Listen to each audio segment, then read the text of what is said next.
Ciao Juventini of the world, my name is Giuseppe, welcome back on the channel. First of all, sorry that I couldn't upload yesterday evening after the boring, extremely boring and annoying Milan Juve. I will tell you later why I couldn't record immediately, but now it's quite early. Still in Crotone, south of Italy. I believe it's 30 minutes before I'm leaving to the airport. Ragazzi, I had a really beautiful stay. Unfortunately, we were missing the cherry, the icing on the cake, because yesterday when you do a 0-0, and especially that 0-0, it's annoying. It's annoying. Then all the rest, all the beautiful things that are happening are a bit less nice. Because yes, it's true, you are with Torricelli, you are with Sergio Brio, Gianluca Pessotto, three players that won the Champions League, and then you need to comment a really poor, really extremely poor Milan Juve. I grew up with Milan Juve that you were speaking about that game already 2 weeks before because of the tension, because of the huge, immense talents that were there. Rijkaard, Gullit, Jean-Pierre Papin, Wea, from Milan, De Sai, Maldini, Baresi, Costa Curta, mamma mia. What a game, or at least what a players. And then the result was that the games were fantastic. The games were spectacular. I'm not saying that we saw a lot of 6-1 like you can see in the history books. You could see sometimes at 0-0, but they were entertaining, extremely nice 0-0. What we saw yesterday was far from an extremely entertaining game. Milan at home, honestly, and then we'll speak bad about our Juventus, but starting with Milan, I didn't expect that Milan. I know that it's a team this season that has a huge ups and also huge downs, but I never saw a Milan this season that was platonic. Looks like they never entered their own stadium. They didn't understand that Juventus, if they wanted to beat Juve, it was the moment to beat the Bianconeri with a lot of absences. They never pushed. They never tried. I believe, if I'm not wrong, the only shot on target from Milan arrives at the 95th minute. Before that, extremely poor Milan. If you're looking at the stats, but you don't need to if you watch the game, you will see that it's a Milan never arrived. Anyway, what about our guys? Well, I told you about the boring and annoying game, but it's also an annoying draw, of course, because now Atalanta winning yesterday 3-1, Inter winning 5-0 already in the first half with Tucu, with Il Tucu, Correa. It's incredible. They go at 28, we remain at, we go at 25 because it's a point that we take at the end. Today, if Napoli wins, we go at -4 already from the first one. Is it a draw that I'm happy with? Look, no, I am not. This morning I was having breakfast with Sergio Brio. He told me something nice. He told me, Beppe, at Juventus, it's normal to win. So you don't remember the wins when you're thinking about the past. You remember the losses. It will not be a Milan Juve that I will remember. It will be a Milan Juve that unfortunately I will forget, except if at the end of the season we will miss 2 points, because it's a Juventus that is never taking risks.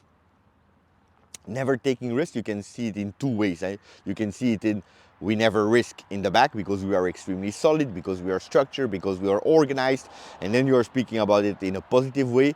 But it's exactly the same up front. We never take risk. We never try to break the lines. We never try to push. We never try to accelerate, to put a bit more intensity, to dribble our men and to go in a one-on-one.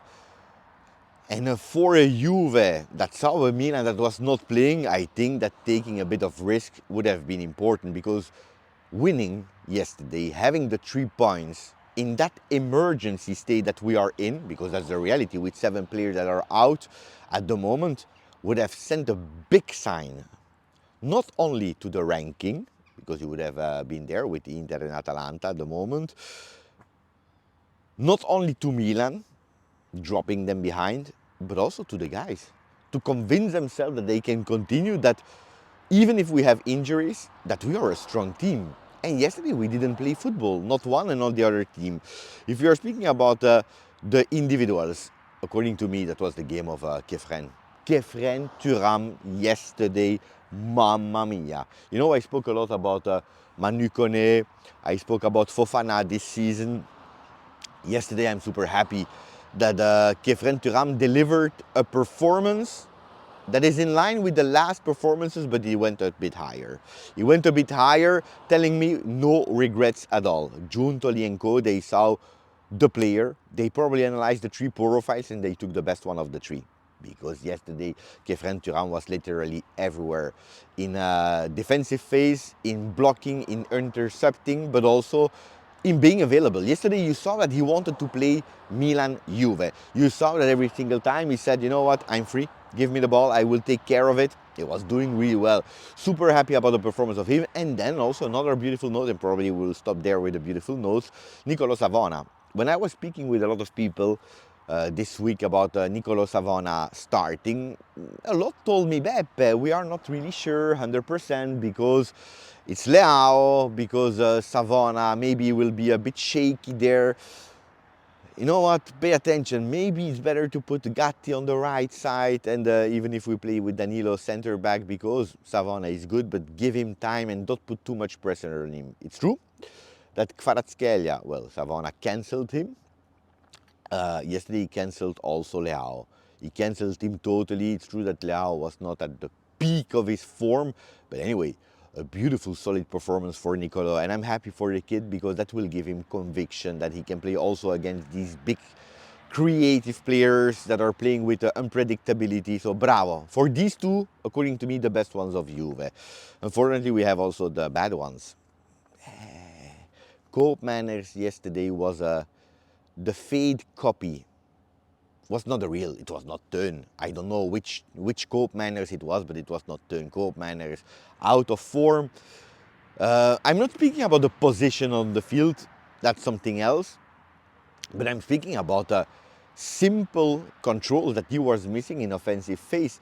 Look, yesterday we were not really dangerous. We had, like, I believe 2 shots on target, but it was right before with Koopmeiners that I believe 2 or 3 times we had a potential attempt that he was missing simple basic things. And that for a player like Koop I'm not expecting. I'm expecting really fast now that he's growing. I was hoping that that goal against the Netherlands would have unlocked him also with us. It didn't happen, but it's the performance that was yesterday worrying, so hopefully it's a positional thing. And speaking about positional thing, you clearly see that we missed a number 9. We were playing yesterday with a 4-2-4, a 4-4-2, depending on the moments of the games. But at a certain moment, it was even a kind of 4-6 without any players up front that were giving some solutions. So quite difficult to find solutions. The tasks were clear. The first one that finds spaces between Cope, between McKennie, Conceição or Yildiz. They go into that space and they will become that striker. Well, yesterday we didn't see these movements happening. It was a big battle there in the middle. You know, a lot of people were seeing Milan Juve as the battle on the wings. Leao, Savona, Yildiz, Emerson Royal, Conceição, Theo Hernandez. Well, yesterday it was extremely poor on the wings and a lot happened centrally. A huge, big stacked midfield where both teams cancelled themselves. So, yeah. Invisible at a certain moment in the first half I was saying, but where is McKennie? But I don't want to blame Wes. It's the fact that we were playing with too much there in the middle, and then you have a problem. Then you have a problem because you are not able to unmark yourself. You are too much. Milan, Juve. Look, Fonseca said, if I would have been a supporter, I would have whistled us because it was extremely boring. But I think that the game, with so many players there in the middle, stacked, structured, a chess game, couldn't go in another way. Is there something else that needs no changes of Juve? That's also an important one. You know, at a certain moment I was looking, only 5 players on the bench, not the players probably that can change you the game. It's difficult in terms of management. Thiago is there, he's saying, what do I do? Because I have no changes. So the players themselves, they need to pay attention to how they are managing their energies, etc., etc.